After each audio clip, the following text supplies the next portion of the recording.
Hello दोस्तों, good morning. स्वागत है आपका आपके अपने YouTube channel RJ special study में। दोस्तों, आज हम देखने वाले हैं दुर्गाबाई देशमुख, संविधान सभा में अध्यक्षों की पैनल में एकमात्र महिला। ठीक है, आइए तो शुरू करते हैं। जब संविधान वन्य पशुओं और पक्षियों के बारे में सोच सकता है तो अनाथ बालकों अथवा युवकों के संरक्षण और उनकी शोषण मुक्ति के बारे में क्यों नहीं सोच सकता।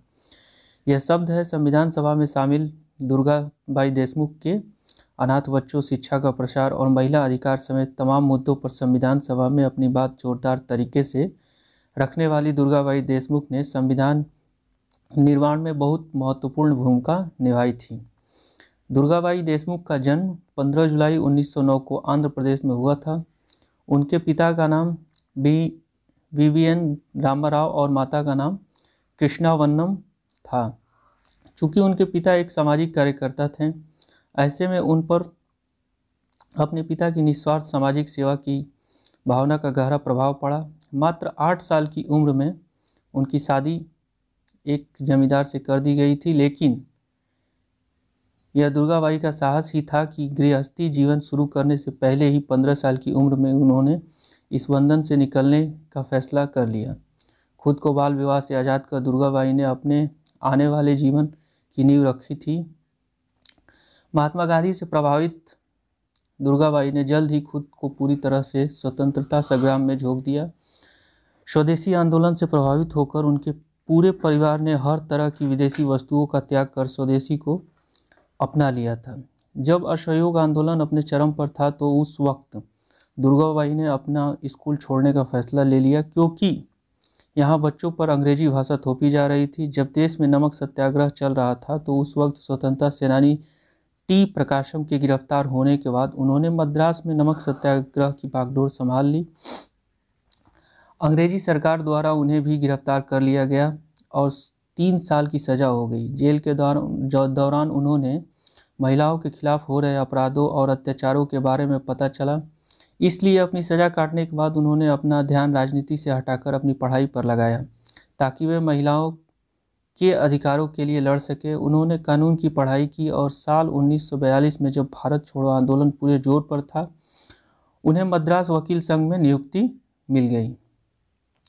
लगभग उसी समय उन्होंने विधवा, असहाय और अनाथ महिलाओं के लिए साक्षरता कार्यक्रम की भी शुरुआत की और उन्हें हाई स्कूल पास करने में मदद की। इसी तरह के अभियानों में उन्होंने आंध्र महिला सभा की स्थापना की।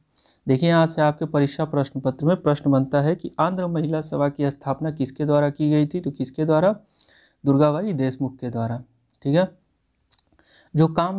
जो आज भी काम कर रहा है और एक एनजीओ है जो महिलाओं से जुड़े तमाम मुद्दों जैसे कि स्वास्थ्य, विकलांगता, पुनर्वास, कानूनी सहायता और वृद्ध महिलाओं की मदद पर काम करती है। ठीक है, कौन सी सभा? आंध्र महिला सभा। अब समाज सेवा में उनकी सक्रियता को देखते हुए साल 1946 में उन्हें संविधान सभा का हिस्सा बनाया गया।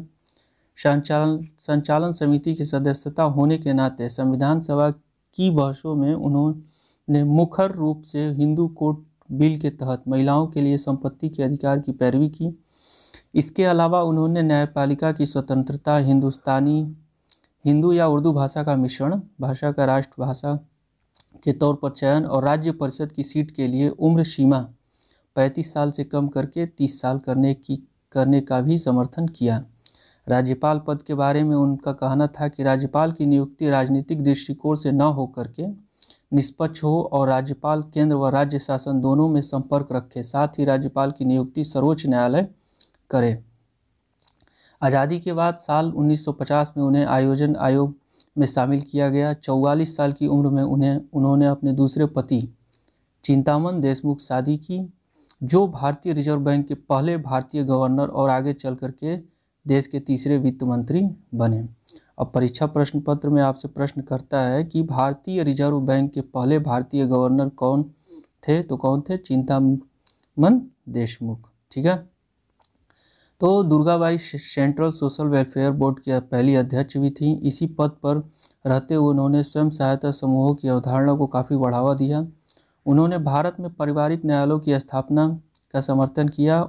9 मई 1981 को संविधान निर्माण की इस न्यायिका का निधन हो गया। एक स्वतंत्रता सेनानी और सामाजिक सेविका के रूप में दुर्गाबाई देशमुख ने जो भी कार्य किए वे देश की हर एक पीढ़ी के लिए प्रेरणा स्रोत हैं। दोस्तों, ऐसे ही अंतर्राष्ट्रीय और राष्ट्रीय खबरों से अपडेट रहने के लिए आप हमारे चैनल को सब्सक्राइब करें, नीचे लिंक है। और इसके तहत जो भी आपको कंटेंट दिए जाएंगे वो आप तक पहुंचते रहेंगे। ठीक है दोस्तों, तो okay, bye bye, take care.